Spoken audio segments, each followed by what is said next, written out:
Hallelujah. स्वागत है आप सबका मेरी भविष्यवाणी की पुस्तक में। तो आइए हम आज के पवित्र वचन को पढ़ेंगे जो कि परमेश्वर के दास प्रेरित अंकुर यूसुफ नरोला जी के द्वारा लिखा गया है। कल्पनाएं सिद्ध करने की सामर्थ्य। जैसा कि नीति वचन की पुस्तक अध्याय 16 उसकी 3 आयत में लिखा है, अपने कामों को यहोवा पर डाल दे, इससे तेरी कल्पनाएं सिद्ध होंगी। मेरे प्रिय, जब हम बाइबल में याकूब के बारे में पढ़ते हैं तो लिखा है कि याकूब ने लाबान से कहा, मुझे विदा कर कि मैं अपने देश और अपने स्थान को जाऊं और अपने घर के काम करूं, क्योंकि मैंने बहुत सालों से तेरी सेवा की है। लेकिन लाबान नहीं चाहता था कि याकूब यहाँ से जाए, क्योंकि याकूब के कारण यहोवा ने उसे आशीष दी थी और उसके पशु भी बढ़ चुके थे। बाइबल में लिखा है कि जब याकूब ने वहां से जाने की योजना बनाई, तब लाबान ने कहा कि यदि तेरे अनुग्रह की दृष्टि मुझ पर हो तो फिर मैं तुझे क्या दूं। तब याकूब ने कहा कि मैं आज तेरी सब भेड़ बकरियों के बीच से होकर निकलूंगा, और जो भेड़ या बकरी चित्ती वाली और चितकबरी हो और जो भेड़ काली हो उन्हें मैं अलग कर रखूंगा, और मेरी मजदूरी में वो ही ठहरेंगी, और अगर ऐसा नहीं हुआ तो वो तेरी होंगी। लाबान ने कहा, तेरे कहने के अनुसार हो। उसने उसी दिन सब धारी वाले और चितकबरे बकरों और सब चित्ती वाली और चितकबरी बकरियों, अर्थात जिनमें कुछ उजलापन था, उनको और सब काली भेड़ों को भी अलग करके अपने पुत्रों के हाथ सौंप दिया। तब लाबान ने अपने और याकूब के बीच में 3 दिन के मार्ग का अंतर ठहराया।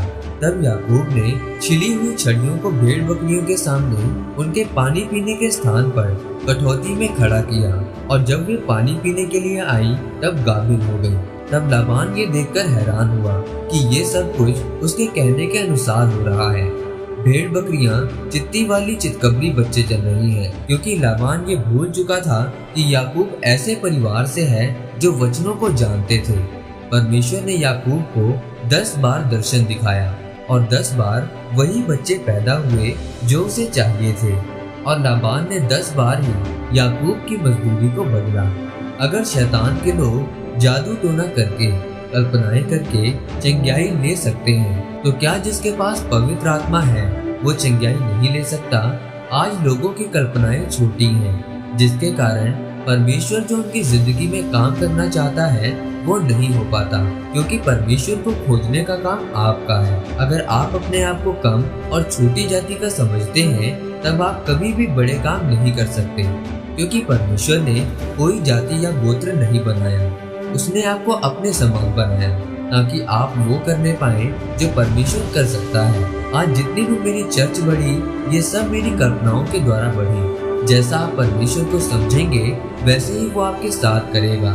शैतान आत्मिक नियमों को जानता है, वो भी किसी हद तक ही चंगियाई कर सकता है, लेकिन उसके द्वारा कोई उद्धार नहीं है। उद्धार सिर्फ प्रभु यीशु मसीह के द्वारा ही है। इसीलिए मेरे प्रियो, अगर आज आप परमेश्वर की दी हुई कल्पनाओं की ताकत को समझ जाते हैं, तब आप उन कल्पनाओं के द्वारा ऊंचे स्तर पर पहुंचेंगे। तब परमेश्वर आपको आशीषित करेंगे। आमीन। आइए इस प्रार्थना को आप मेरे साथ एक मन होकर करें। सर्वशक्तिमान परमेश्वर, मैं इस वचन के लिए आपका धन्यवाद करता हूँ। मैं प्रार्थना करता हूँ कि परमेश्वर, मैं कल्पनाओं की ताकत को समझूंगा और उसको सिद्ध करूंगा, ताकि मैं आपकी ठहराई हुई आशीषों को लेने पाऊं। प्रभु यीशु मसीह के नाम में आमीन।